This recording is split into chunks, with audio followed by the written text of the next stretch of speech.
Hello everyone, welcome back to my channel. आज की इस वीडियो के अंदर हम बात करेंगे मेजर ऑफ डिस्पर्शंस के बारे में। सबसे पहले देखिए कि डिस्पर्शंस का मतलब क्या है।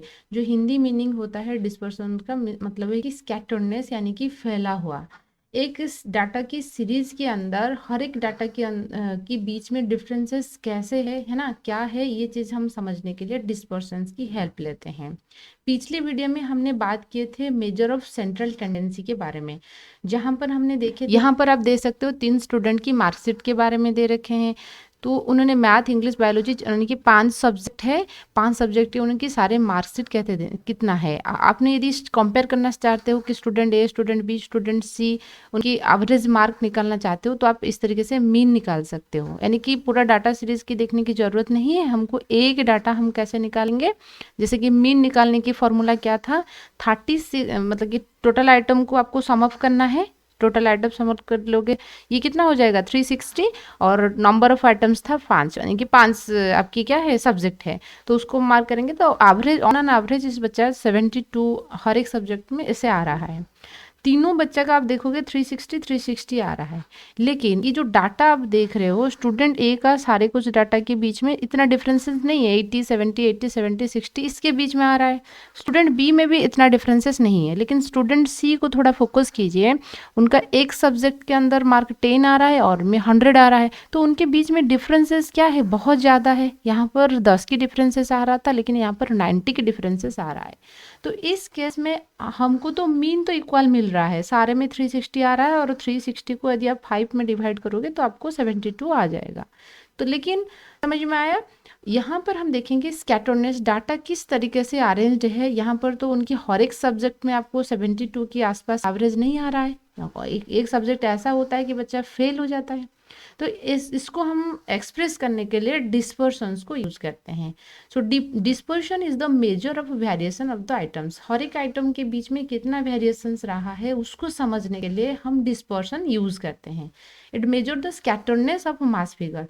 पूरा का पूरा सीरीज के अंदर जो जितना डाटा हो किस तरीके से फैला हुआ है, इसकी हम अनुमान इस डिस्पर्शन के आधार पर ले सकते हैं।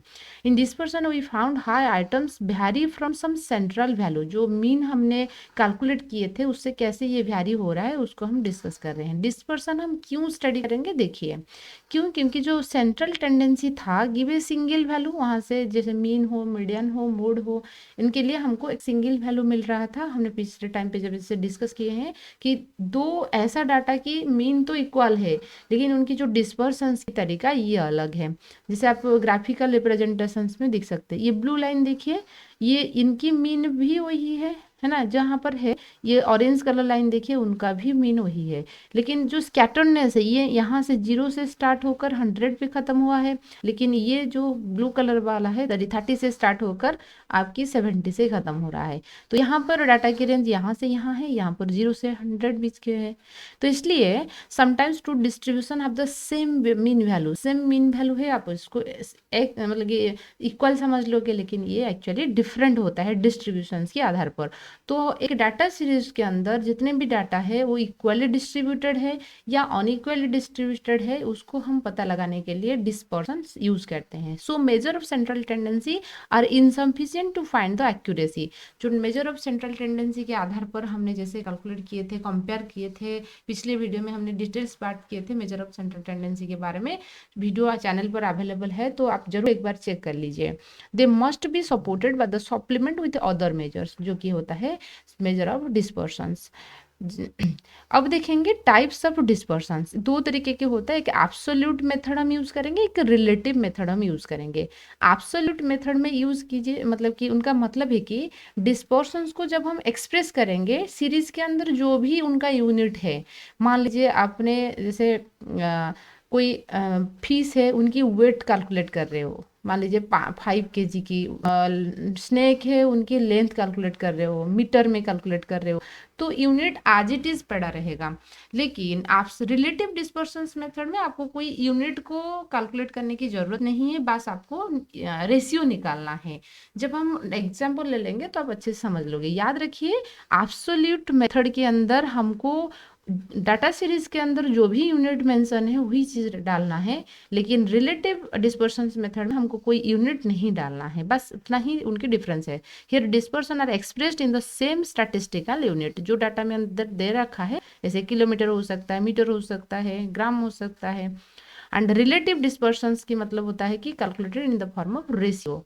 तो नेक्स्ट बात करेंगे, रिलेटिव डिस्पर्शंस को हम कोफिशिएंट ऑफ डिस्पर्शंस भी बोलते हैं, उनका दूसरा नाम है। It is independent of the unit measurement, यानी कि यहाँ पर आपको कोई यूनिट मेजरमेंट यूज करने की जरूरत नहीं। नेक्स्ट बात करेंगे सिग्निफिकेंस ऑफ डिस्पर्शंस। डिस्पर्शंस की सिग्निफिकेंस क्या होता है, देखिए, to determine the reliability of an average, जो एवरेज हम निकाल रहे हैं, यानी कि जो मीन वैल्यू हम निकाल रही हैं उनकी वो कितना रिलायबल है, कितना सही है, उसको दिखने के लिए डिस्पर्शंस की यूज किया जाता है। To compare two or more series with regard are the variability, हमने सेंट्रल टेंडेंसी के दौरान तो ये चीज़ हम कैलकुलेट किए एक वैल्यू के बारे में, लेकिन वो सच में कितना रियली प्रेजेंट है या नहीं है, वेरिएबिलिटी रियली प्रेजेंट है या नहीं है, उसको समझने के लिए हम डिस्पर्शंस यूज करते हैं।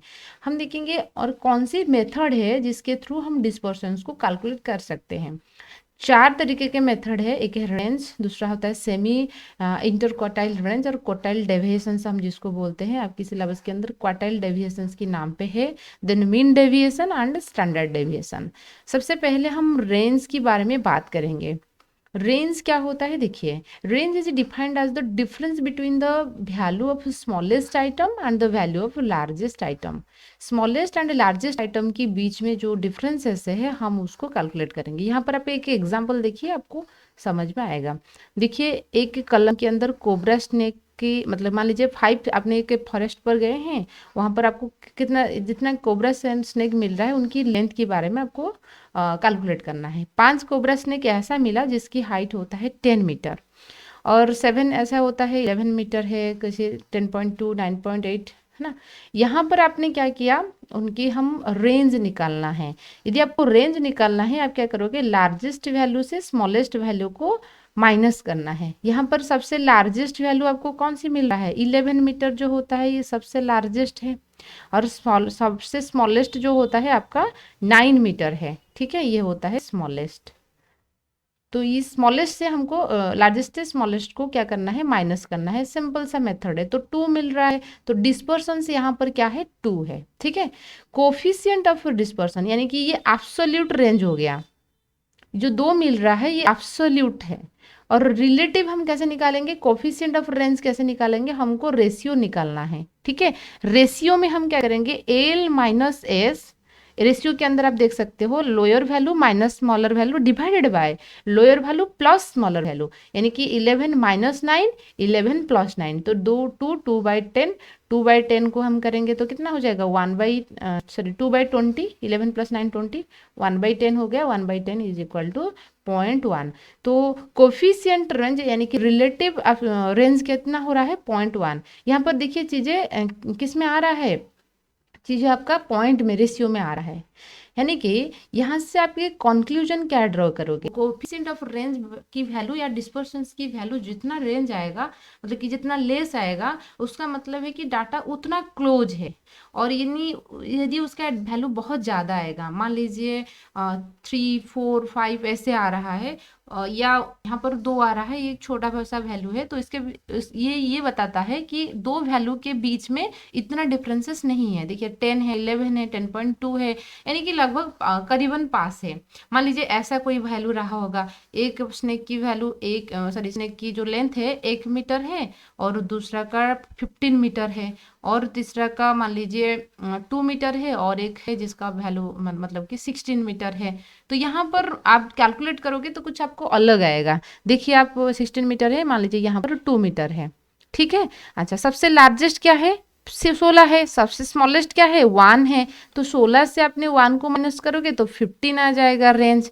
तो यहाँ पर जितना डिस्पर्शंस की वैल्यू जितना ज़्यादा आएगा, उसका मतलब है कि आप उसको देखकर समझ लोगे कि जो डाटा सीरीज की जितना डाटा है उसके बीच में डिफरेंसेस उतना ज़्यादा है। तो आई होप आपको रेंज जो है समझ में आ रहा होगा। आज की वीडियो के अंदर हमने सिर्फ रेंज के बारे में बात किए। नेक्स्ट वीडियो के अंदर हम ये तीनों के बारे में बात करेंगे, क्योंकि वीडियो थोड़ा लंबे हो जाएगा। और स्टैंडर्ड डेविएशन के लिए मैं एक स्पेसिफिक वीडियो बनाऊंगी, क्योंकि यहाँ पर आपको कैलकुलेशंस के लिए क्वेश्चंस आता है। आई होप आज की वीडियो आपको पसंद आ रहा होगा। वीडियो पसंद आए तो लाइक कीजिए, आपकी दोस्तों के साथ भी शेयर कीजिए। Thank you.